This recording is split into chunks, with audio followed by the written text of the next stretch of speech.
Hello and welcome to this lecture on the presidents and public policy and domestic policy and fiscal policy and economic policy.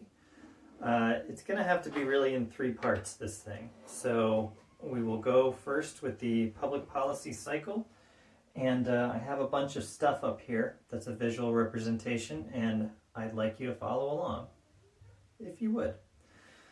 So, firstly, we have, by the way, to identify, I'm Daniel Kirsch, and I'm your instructor for this course about politics and the presidency. So, I wanted to start off by saying that, this is an insight that I think the book authors, Laurie Cox Hahn and Diane Heath, are really good on. They talk quite a bit about what the role is of presidents within the public policy cycle, and what their role is and whether or not they're central, and what kind of lessons can be learned from various case studies we can make of the way that presidents relate to the public policy cycle. And presidents are not monarchs, right? They're not even constitutional monarchs, and they're certainly not absolute monarchs, but they have a lot of power, they have a lot of influence, they have a lot of credibility when they're president, especially in the early part of the presidency, which we'll talk about later. But the first thing I wanted to kind of get off the ground here is really what the public policy cycle is and what we talk about when we talk about the public policy cycle. And so here is this nice clockwise representation that is also in your textbook of what the policy cycle is. So anybody here who has taken an Intro to Public Policy course or who maybe covered policy extensively in their intro course for American government will already know this. But it's worth going through because it kind of sets the stage for these three very central cases about how presidents have interacted with making public policy and all kinds of other policy, or policies within public policy, I should say. So I would say we should begin at the beginning, but the beginning is not really the beginning. The beginning is merely the place where that's a good jumping on point. So agenda setting is what we usually think of as the beginning of the public policy cycle. But as you'll see, it's not really always the beginning. So, agenda setting is how people come up with ideas and they put those ideas on the agenda. What does it mean to be put on the agenda? Well, it's the thing that people are talking about. It's the words on everyone's lips. It's the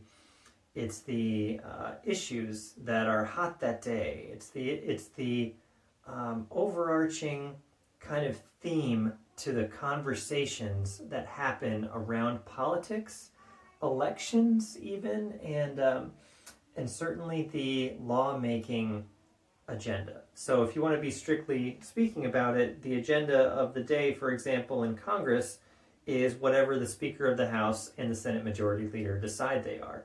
It's the things that people will be literally debating on the House floor.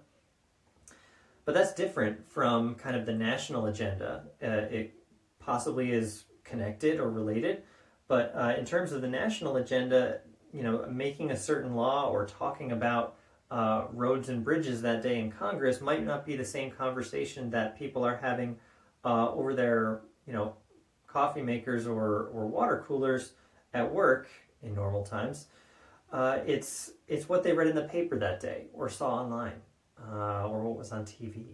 But in terms of the agenda about what the people want and what the lawmakers want, often those two things are very interrelated, if not totally reflective of each other. So agenda setting is who and how can we get ideas that matter to us put on the public agenda. And there are several ways, and the two ways I just described are, going through lawmakers themselves, public officials, that's why protests exist. It's also why advertising exists, but it's also why newspapers exist. All those things are just media. So through the media, through various forms of media, we can get our message across and try to persuade people to care about the things that we care about. And so agenda setting, the most organized, I would say, regular iteration of agenda setting has got to be an electoral political campaign to gain office.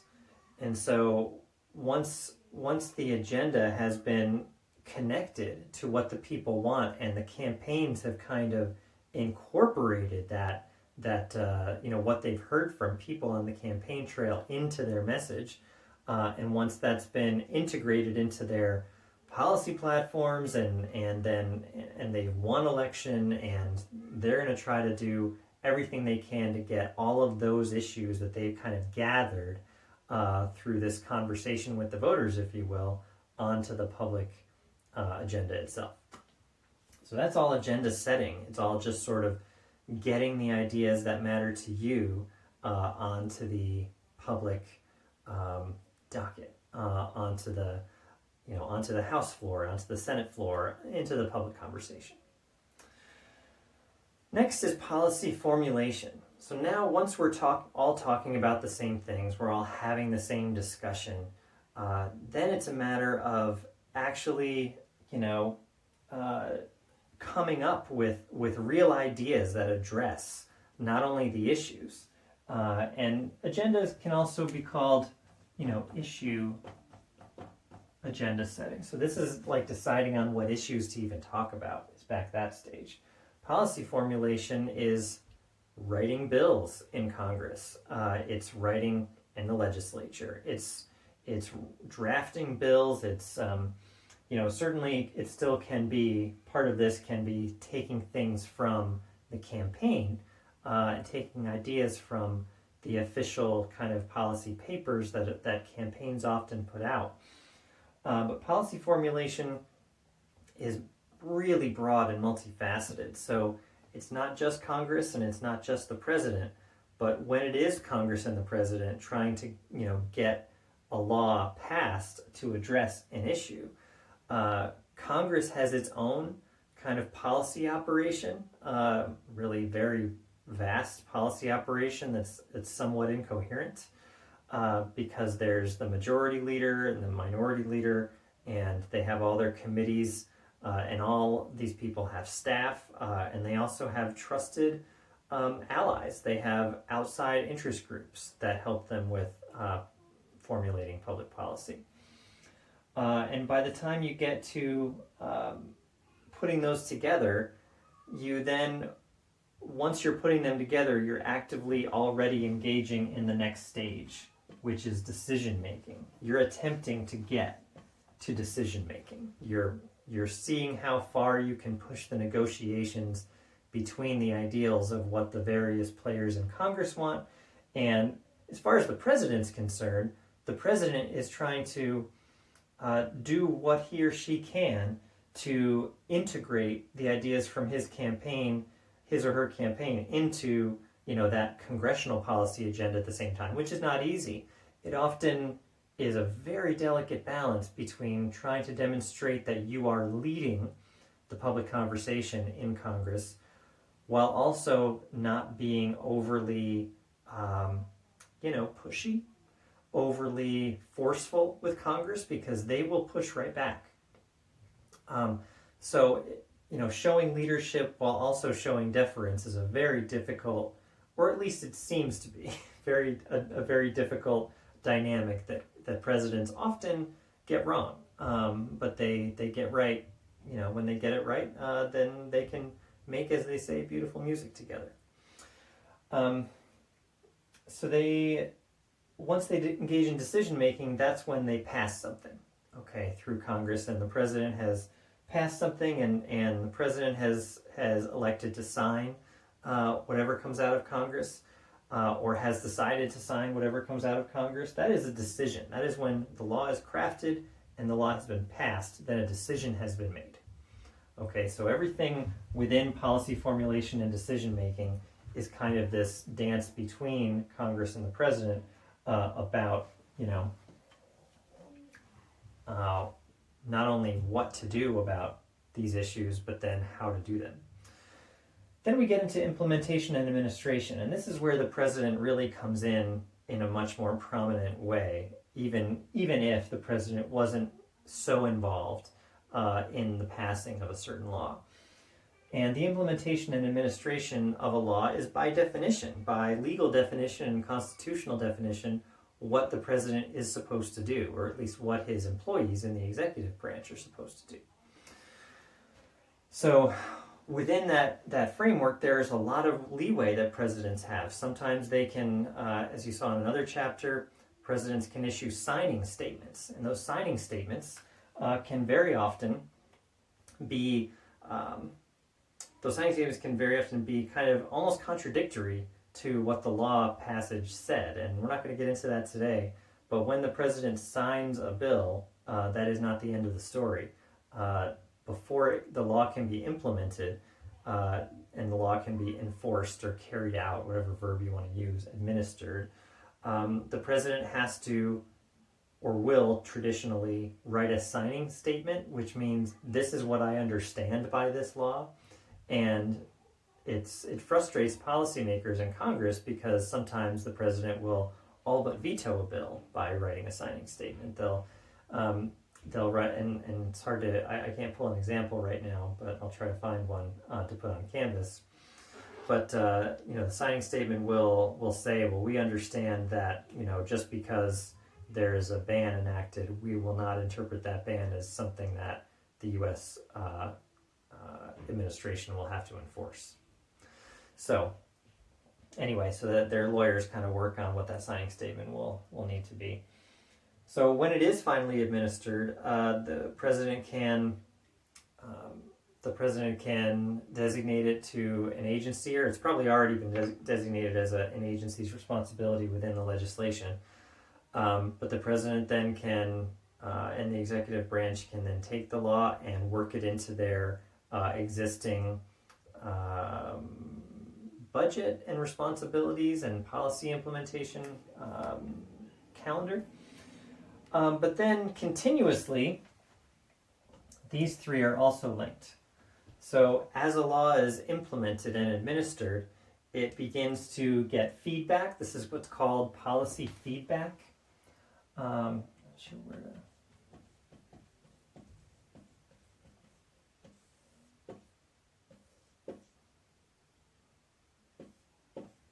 So it can be when a law is implemented, guess who's evaluating it?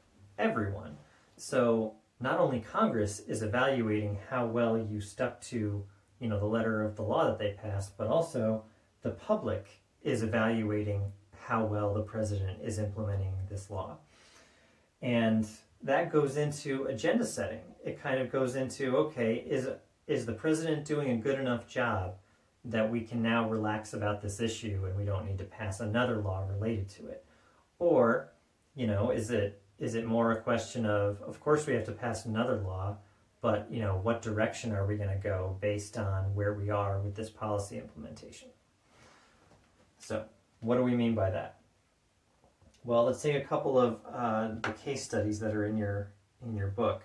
Let me make sure that this is still recording. Yep. So the first thing that I want to talk about is Social Security. Now, I'm not going to give a whole dissertation talk on Social Security. I'm sure you've heard those talks before. But I will say that Social Security is a very popular program that is inextricably linked to presidential leadership, right back to its origins with FDR. And Social Security is easily the most popular government program in American history, singularly. We'll call it non-military program. And Social Security was passed and is most identified with the New Deal. It wasn't initially part of the first New Deal. It was what's called the Second New Deal, the president's kind of next set of policy proposals 2 years after it started. But it's certainly the most lasting legacy. this originally just a simple program to create a system whereby payroll taxes, that is, taxes on actual wages that workers are earning, finance the current retirement of people who are right now in retirement age. So current workers, but they also, there's a whole system that's been implemented whereby, you earn credits while you're working, while you're contributing to current retirees. You are earning credit towards your own retirement.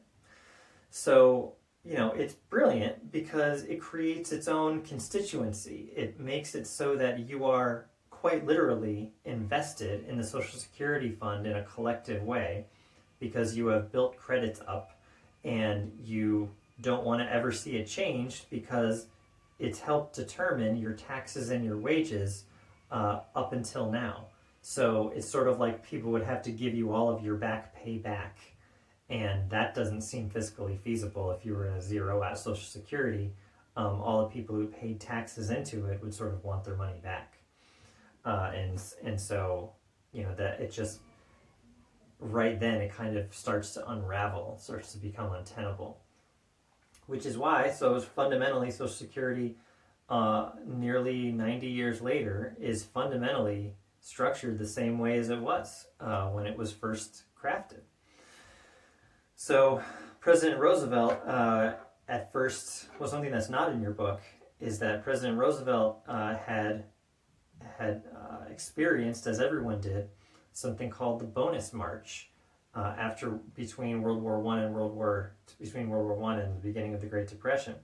And the Bonus March was simply the beginning of the Great Depression. Veterans who had been promised or had seen their parents or grandparents receive bonuses or stipends or pensions based on their service in the Civil War.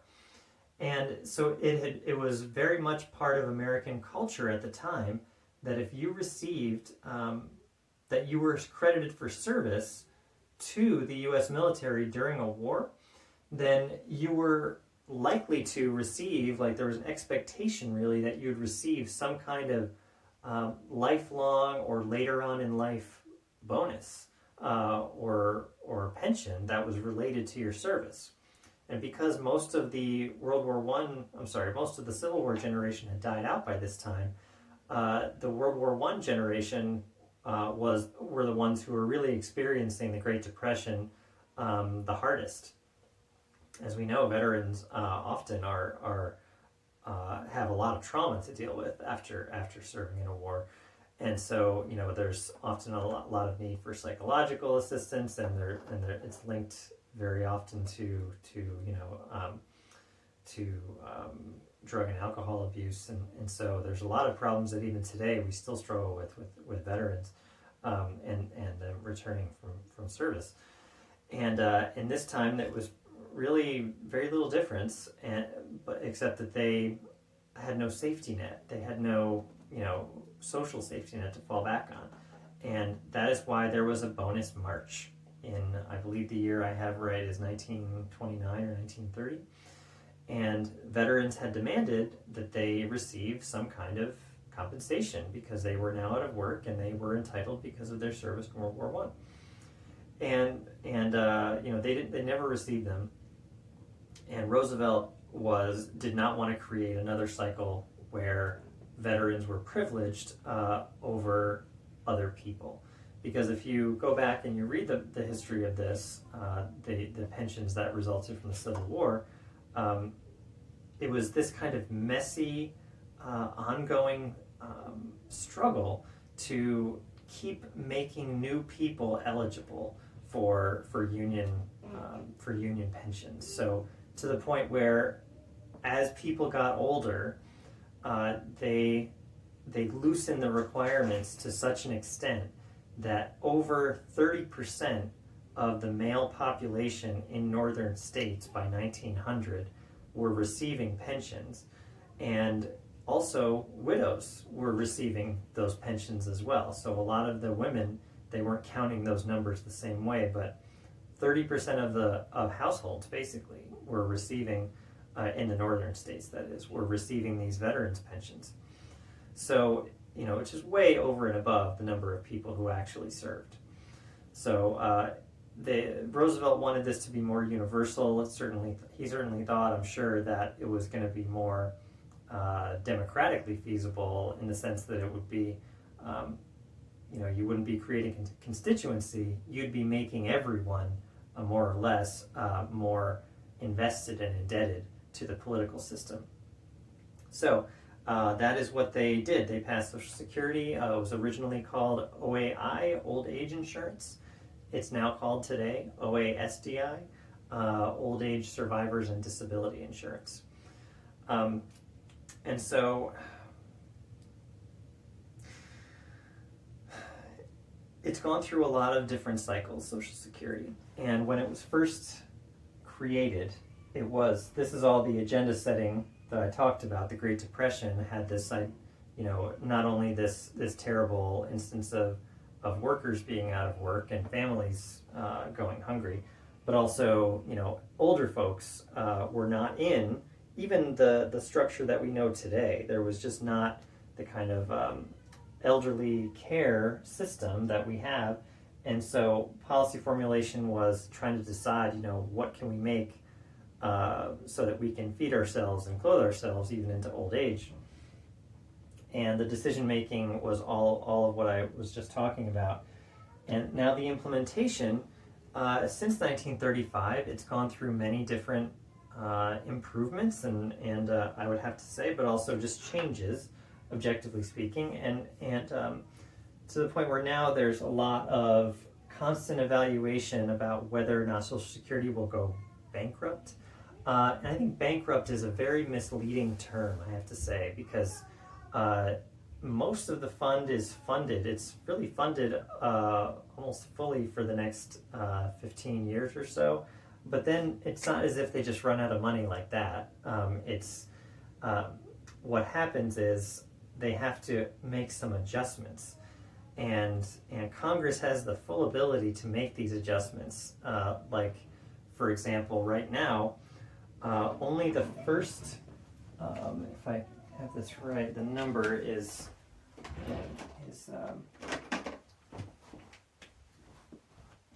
$137,000 that you make is taxed. And then if you do make a little bit more, you make over 250, there's like another 0.9% is taxed on top of that income. But it's, without going into, because I don't think I really need to today, how Social Security is funded, that payroll taxes that you and your employer pay into the fund are what is currently not only contributing to your credit, but is also funding current retirees and folks on disability. So what they could do is simply, and it is indexed for inflation, so this goes up continually every year by a small cost of living adjustment. But Congress can simply raise the cap to the limit on what people can contribute. So it actually functions as a regressive tax, because the more you make over and above $137,000, the less of a percentage you pay in Social Security taxes. So if you have questions about this or want me to elaborate more, I'm happy to talk about Social Security in class, but I want you to see the main point here is that there's two instances in recent history that have actually been very difficult for presidents to make any sort of change or headway on Social Security. And one of them is simply in the idea of what is it that we want to do. And it's all sort of this is sort of in the stage we're in right now, and we're kind of stuck here in policy evaluation. Do we even want to talk about Social Security? They call it the third rail of American politics, meaning that's touch it and you die. And that's true of presidents, it's true of members of Congress, it's true of anyone running for office, really, because you will have the constituency of mobilized, politically active and interested senior citizens who have nothing else. They don't have nothing else, but they have no professional lives other than this to concentrate on because they're by and large retired. So those who are extremely interested are those close to or near or over retirement age, and they are wanting to protect Social Security. So this is groups like the AARP. If you haven't heard of it, it used to be called the American Association of Retired Persons. There's a new group called Social Security Works, and there's others. The main one is really AARP, always has been. And they have this constituency of over 40 million people who are literally members of their group, whose main responsibility is to safeguard Social Security. So in doing that, they have attempted to make it so difficult to talk about Social Security that you must agree with their party line, which is just save it, save it, save it. And so they're a very popular group, and they're a very influential and effective pressure group. And so let's say you do get put on the agenda. There's been 2 times in recent memory where presidents have tried to partially privatize Social Security by expanding individual retirement accounts. The first time was President Clinton, and both times it was kind of taken off the presidential agenda because of really personal or presidency-related scandals. The first one was in 1998, and President Clinton and Newt Gingrich had basically decided to partially privatize Social Security through a deal. This is the president and the Speaker of the House at the time, the Republican and the Democrat. And President Clinton got caught up in an impeachment trial and a sex scandal, and his agenda just completely stalled, and he was not able to really drive the political conversation in any meaningful way after 1998. And George W. Bush wanted to do that after the election to his second term, and he said it very immediately after the election to his second term, even though it wasn't a prominent issue within his campaign with him and John Kerry. He wanted to privatize Social Security, and once they barely had a bill that they were talking about, if that, I think they still had a commission that had talked about it when Hurricane Katrina happened, and it was this just just seen as this national failure of not only infrastructure but political will, and really ultimately it was characterized as a failure of presidential leadership. So in both of those times, very close together, the Social Security was discussed, and both times it had to be abandoned. So there hasn't really been, I believe there was an adjustment made during the Obama years. They raised the cap from 125 to 135 and adjusted it for inflation, meaning it's going to go a little bit up every year. So if I'm not explaining this very clearly, I'm just trying to say that they adjust every year. They increase the amount of money that is subject to Social Security taxes within your wages now every year. And so they have attempted to make it so that it's solvent in the long term, but there's no getting around that. You can't expect really that to be able to predict the future. And so basically Congress and the president are going to have to step in again at some point and try to just implement some kind of change to Social Security, and we just don't know what it is.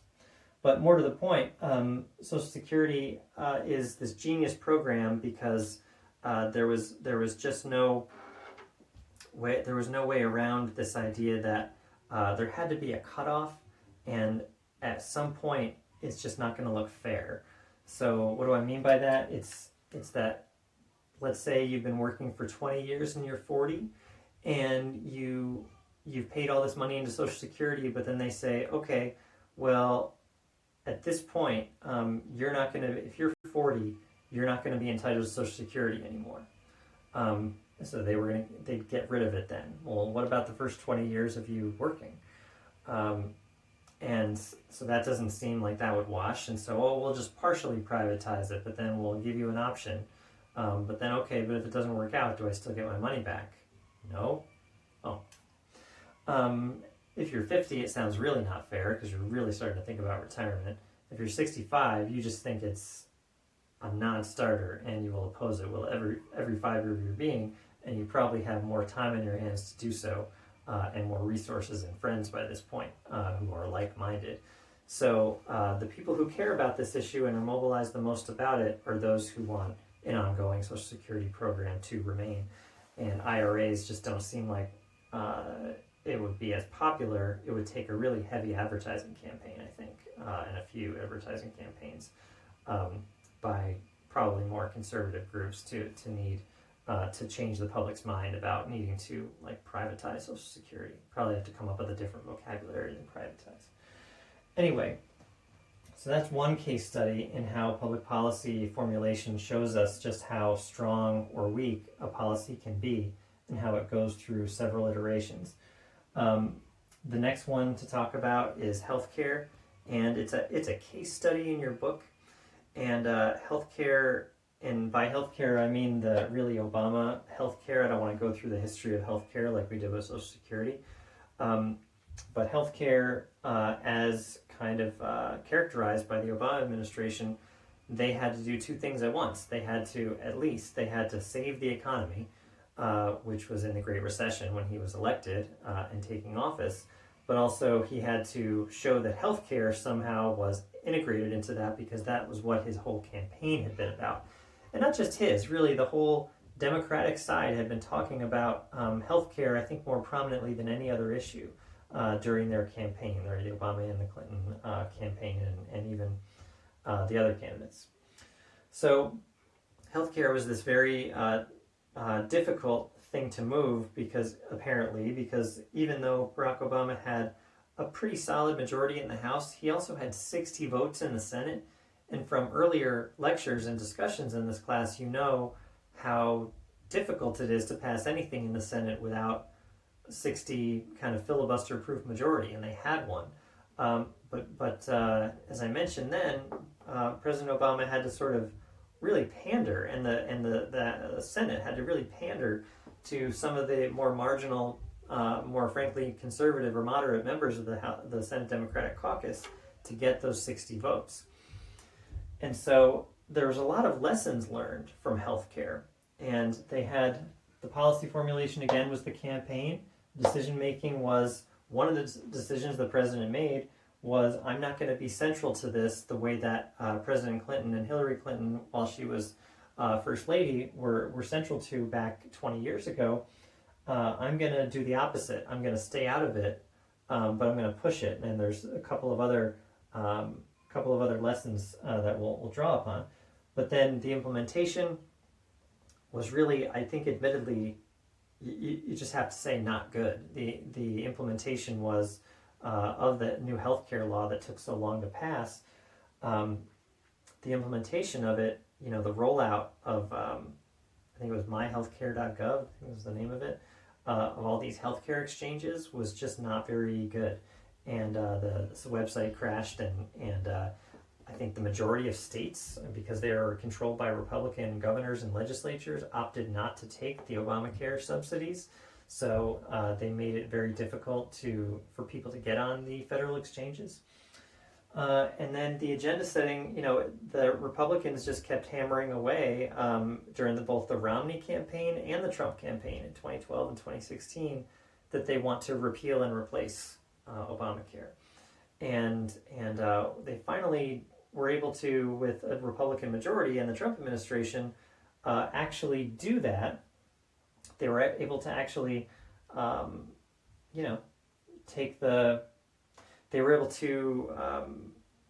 repeal the individual mandate, but that doesn't mean that they were able to replace it with a coherent new system. They actually left in place a large portion of what was passed, that is banning not having to cover people for pre-existing conditions by health insurance providers, and allowing people who are up to age 26 to remain on their parents' health care. So both of those things were passed, and both those things were retained, and just the repeal of the individual mandate and some of the subsidies were repealed. And so healthcare continues to be on the agenda, and because of the really very fragmented nature of the implementation of the Obamacare policy, I think it's fair to say that has been a direct consequence of that has been the growing popularity of the program that's usually called Medicare for All. Medicare is the program that's really for seniors, that's linked very much to Social Security. But the idea of Medicare for All is that why can't we implement that system for, universally from 65 on down to all ages? If it works so well and has so much praise and is so popular, why can't we just implement it for everyone? And most budget estimates seem to say that it actually would be cheaper in terms of the economy overall to implement it than the current kind of more private-based system. But there would be enormous, there would be costs, there would be benefits, of course, but there would be costs. And sometimes people just see the costs, which is understandable. But a lot of health insurance providers would certainly would need to lay off a lot of people right away, and a lot of those health insurance provider people might be able to get jobs with the government or some other thing. But it would be a massive transition. And so that's why most people are kind of afraid of it and are reluctant to endorse something like that. But it's very popular in the general public, certainly more among Democrats than Republicans, but it has, polling data shows that favorability for Medicare for All among Republican voters is actually higher than you would expect. So what are the lessons, though, as far as a successful passage of the law, which in light of my recent comments doesn't sound great. But in terms of what Hahn and Heath have written, let me just kind of recite it very quickly. The 8 lessons they say that can be drawn from presidential leadership and policymaking in terms of healthcare is that the president has to care about it, has to show that there is a presidential presence on the issue. There has to be speed. There has to be, this kind of lighting a fire under people, if you will, to kind of show them that they need to come up with something in Congress and in the White House as well.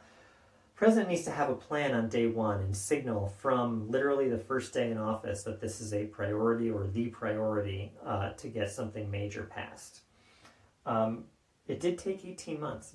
It took that long to pass the Obama Healthcare, the Affordable Care Act. It took that long to pass it.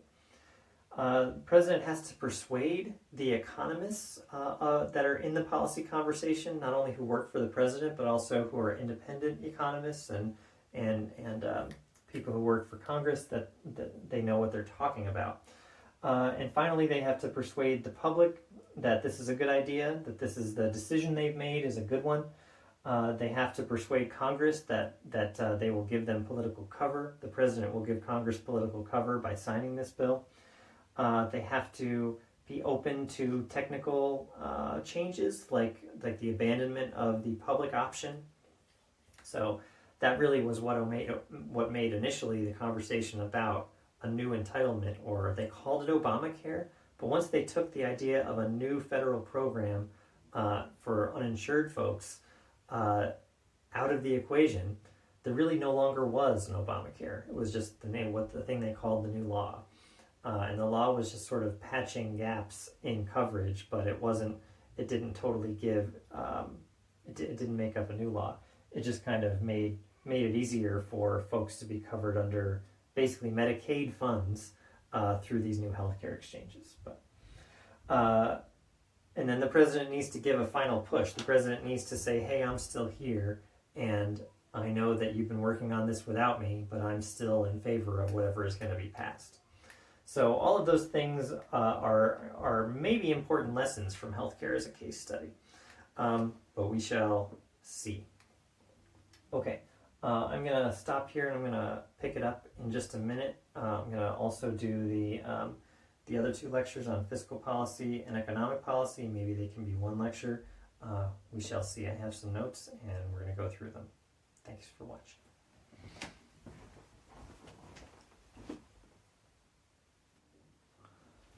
Okay, so before I move on to the next lecture, I have to say this one more thing about the Biden case. So right now, what I'm talking about with coronavirus is that agenda setting has been basically the COVID-19 period that we're in, and the election also that happened between Biden and Trump. And right now we're clearly in the policy formation stage because Democrats have taken a number of votes where they're, as of this recording, they're planning to implement a $1.9 trillion coronavirus relief package that includes several things like another $1,400 to every person, every taxpayer, certainly in the U.S., and I think every citizen.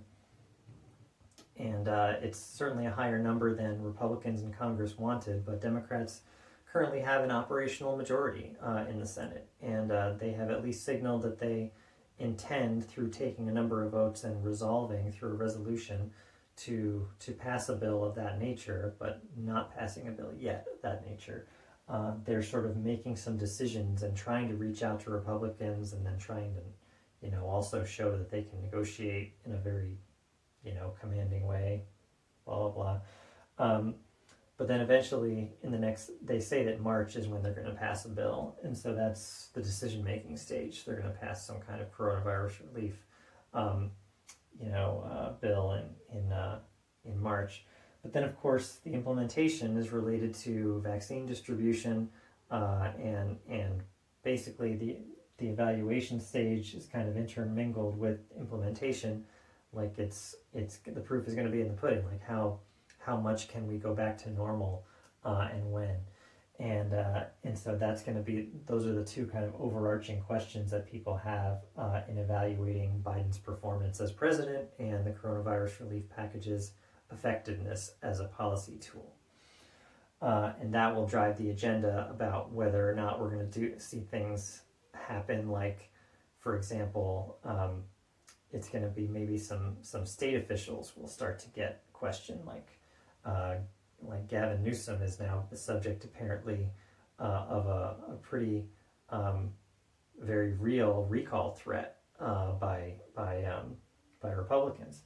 And so it could be that he is subject to a lot more criticism than the Biden administration, because he's been dealing with it for 2 years. And maybe well, maybe not well, but certainly he's getting a lot of pressure. And at one point, it's there's gonna be a decision made about whether or not to really, I would say publicly, whether to blame more Democrats than Republicans or blame more Republicans than Democrats. That's kind of the way the wind is gonna blow, one way or the other. But we're not gonna know that for at least 6 or 8 months this year to see kind of where the public mood is going. For one thing, if that recall is successful, if they get it on the ballot, and then they're able to recall him, and then who's the governor then? So all of that, policy formulation is also something to talk about at that point, but we're kind of way off from that. We're still here in this cycle talking about the $1.9 trillion relief package that's supposed to be going through Congress. So that's kind of how to think of this is kind of the next few months, the next year maybe, of policy formulation, implementation, and seeing, what is the world going to look like a year from now? We don't know, but it'll be sort of back at this stage to decide what to do next. So that's the Biden case. Thanks for watching.